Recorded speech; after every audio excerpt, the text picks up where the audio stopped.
Parliament میں یہ پیش کی جا سکے گی متعلق ترمیم، اور یہ کہ مولانا فضل الرحمان کی شرائط ہے کیا اگر یہ خبر آ رہی ہے کہ انہوں نے مشروط آمادگی ظاہر کی ہے تو؟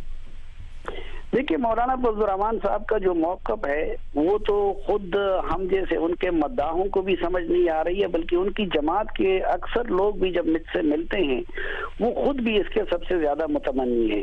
یہ ہمارا کہ فاٹا کے اکثر ایم این اے اسٹیٹس کو کے حامی تھے، کیونکہ ان کی دکان اسی سے چل رہی تھی۔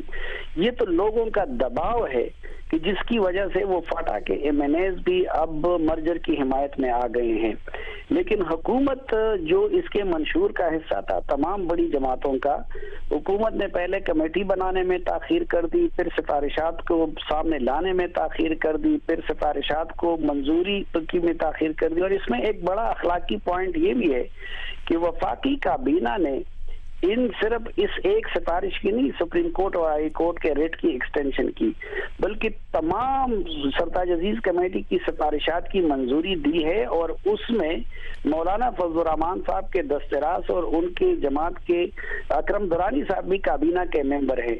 تو اس معاملے کے لیے نہ مولانا صاحب کے پاس کوئی اخلاقی جواز ہے نہ کوئی جمہوری جواز ہے، اور یہ بھی پاکستان کی پارلیمنٹ کی تاریخ میں پہلی مرتبہ ہوا کہ ایک چیز اسمبلی میں ٹیبل ہونے اور کابینہ سے منظوری کے بعد اتنی تاخیر کا شکار ہو رہی ہے۔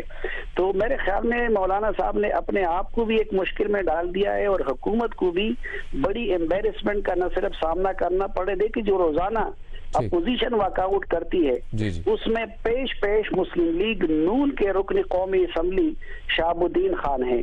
اسی طرح امیر مقام نے جو صوبائی صدر مسلم لیگ کے، انہوں نے بھی اپنی پارٹی پہ واضح کر دیا ہے کہ وہ اگلا الیکشن پھر ان کے لیے لڑنا مشکل ہوگا اگر حکومت نے یہ کام نہیں کیا۔ تو میرے خیال میں حکومت کے پاس بھی کوئی دوسرا رستہ نہیں بچا ہے، اور مولانا فضل الرحمان صاحب نے آج ہم نے یہ سنا ہے کہ کچھ اگر مگر کے ساتھ شاید انہوں نے آمادگی ظاہر کی ہے، لیکن اگر حکومت کے پاس اب کوئی دوسرا رستہ بھی نہیں، اور اگر نہیں کرے گی تو اپنی پوزیشن کو مزید خراب کرے گی، اور پارلیمنٹ کی کارروائی بھی آگے نہیں چلے گی۔ سلیم صاحب بہت شکریہ آپ کا جیو نیوز سے بات کرنے کے لیے۔